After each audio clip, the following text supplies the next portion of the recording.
Will the year of the Golden Rabbit usher in good fortune for the stock markets?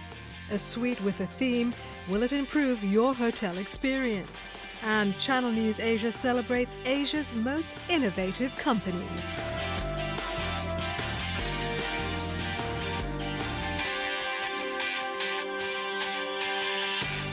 Hello and welcome to Money Mind. I'm Roshni Showreel. Over recent years, there's been a resurgence of interest into nuclear power generation and global warming. But the recent explosions at Japan's Fukushima Daiichi nuclear plant have brought about a big question mark over the future of nuclear energy. Will this bring about a big shift of interest into alternative forms of energy, such as solar, wind and water power?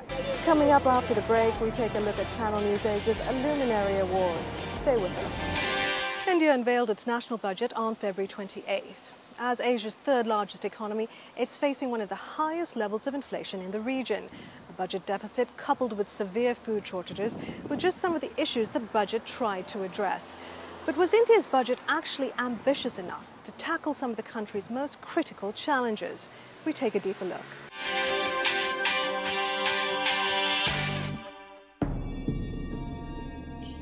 Taran, it's been called a populist budget, a please-all budget. How successfully have the issues really been addressed? Roshni, I'd sort of term it more pragmatic, more of a growth-oriented budget. You touched on infrastructure in your comments earlier, Taran. Moving on to that area, a big challenge for India. How much closer and clearer is the Indian government in detailing how it plans to meet the aim of investing over $1 trillion in infrastructure projects by the year 2017? Yeah, to be honest, that's actually the toughest thing of all. How did markets react to this budget? Well, the markets have reacted positively. If we can focus now on the big I word, inflation remains an issue for India, as many parts of Asia. The offshore renminbi market in Hong Kong is roaring, and it's expected to triple to 1.2 trillion yuan by the end of this year alone. But Hong Kong may not be the only centre for offshore yuan sales in years to come. Singapore may be the next centre, as early as 2012. And that's our programme for this week. Thanks for watching. If you have comments or questions, do drop us a line. You'll find us at channelnewsasia.com/moneymind. And we're also on Facebook. From the Money Mind team, thanks for watching, and we'll see you next week.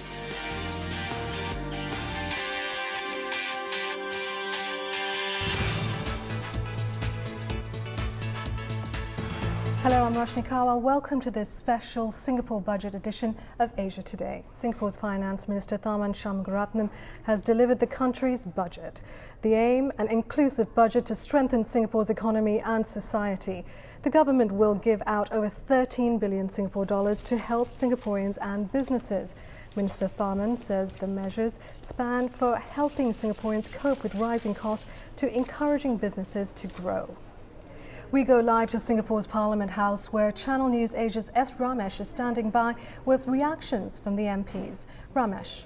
For more analysis, Song Sen Woon, regional economist at CIMB Research, joins me in the studio. This budget has been touted as a pre-election budget, a voter's budget. Yeah. What do you make of it?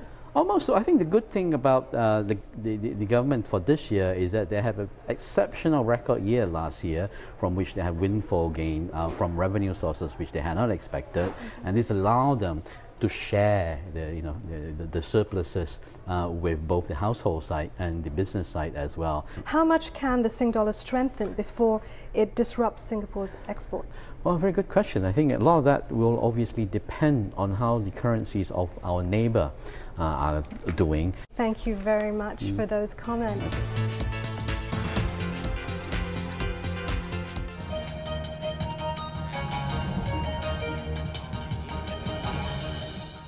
Hello and a very warm welcome to Asia Today. I'm Roshni Showreel. Our top story at this hour.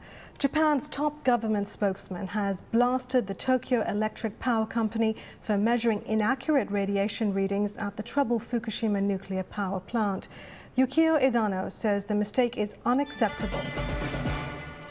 In Iran, security forces reportedly fired tear gas at anti-government protesters in Tehran. This amateur video is believed to show opposition protests in the city of Shiraz. Crowds can be seen chanting in the streets and waving their fists. Thousands are demanding the release of two key opposition leaders, Mir Hossein Mousavi and Med Karoubi.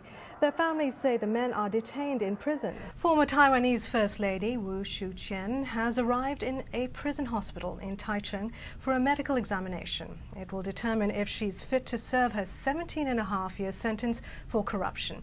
The 57-year-old wife of former President Chen Shui-bian reported to Kaohsiung prosecutor's office this morning with her son and a nurse.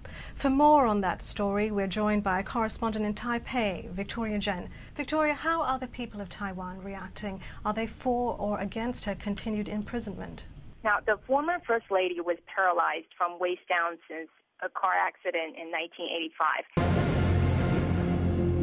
Hello and a very warm welcome to headlines at this hour. Libyan rebels celebrate the apparent fall of Muammar Gaddafi's hometown, Sirte, with anti-aircraft fire into the night sky. A rebel spokesman said they had not faced much resistance from pro-Gaddafi forces, but there's been no independent verification of the rebel statement. It comes as NATO takes full control of military operations in Libya from the US-led coalition. And those are the latest headlines at this hour. You're watching Channel News Asia. Luxury has hit new heights. The world's most expensive purse has been unveiled in Dubai. Well, why is it so valuable? It's simply covered in diamonds. The upcoming wedding of Britain's Prince William and Kate Middleton has sparked a new wave of royal fever, and that has resulted in a windfall for the souvenir industry. And that's the news for now. For more on what's happening on our programs, do log on to facebook.com/Channel News Asia Connect. Headlines are coming up next.